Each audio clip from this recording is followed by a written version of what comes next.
আলু পকোড়া বা চিকেন পকোড়া তো আমরা প্রায় খেয়ে থাকি, সাবুদানা দিয়ে যে এত সুন্দর পকোড়া তৈরি হয় না দেখলে বিশ্বাসই হবে না। আসসালামু আলাইকুম, কেমন আছো তোমরা সবাই? নতুন একটি রেসিপিতে তোমাদের সবাইকে স্বাগত জানাই। আজকে রেসিপি সাবুদানা পকোড়া। কি করে বানিয়েছি পুরো ভিডিওটা দেখতে থাকো, আশা করি ভালো লাগবে। এখানে আমি এক বাটি সাবুদানা নিয়েছিলাম, প্রায় 1 ঘন্টা জলে ভিজিয়ে রেখেছিলাম।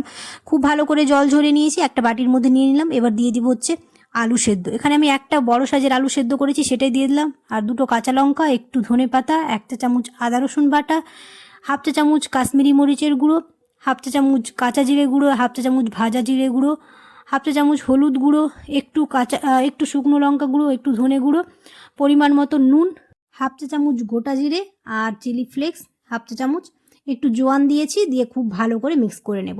খুব ভালোভাবে মিক্স করা হয়ে গেছে। এখানে 2 চামচের মতো দিয়ে দিলাম হচ্ছে চালের গুঁড়ো, তাহলে খুব ক্রিস্পি হবে। খুব ভালো করে মিক্স করা হয়ে গেছে। এবার এরকম করে গোল গোল করে সাইজ করে নেব। তোমরা যারা আমার ভিডিওটি দেখছো অবশ্যই চ্যানেলটিকে সাবস্ক্রাইব করে দিও, আর পাশে থাকা বেল আইকনটাকে প্রেস করতে একদমই ভুলো না। যদি ফেসবুক থেকে দেখো তাহলে অবশ্যই পেজটাকে ফলো করে দিও।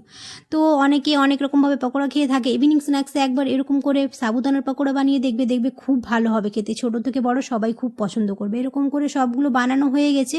ওইদিকে তেল গরম হয়ে এসছে, এবার এক এক করে ছেড়ে দেবো।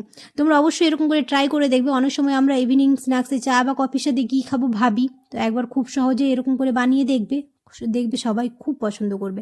একটা কাঁটা চামচ নিয়ে এপিট ওপিট করে লাল লাল করে ভেজে নেব। গ্যাসের ফ্লেমটাকে একদম হাই রাখবো, তাহলে এটা খুব ক্রিস্পি হবে।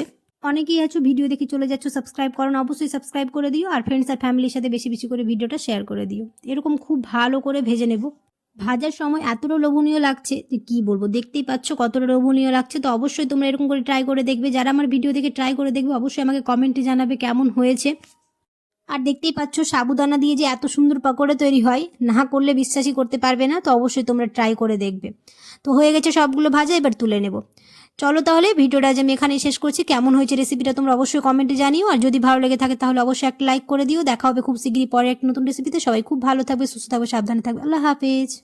আর দেখতেই পাচ্ছ কতটা ক্রিস্পি হয়েছে। তো এখন আমরা চায়ের সাথে এটা এনজয় করি। তোমরা অবশ্যই ভিডিওটাতে লাইক করে দিও।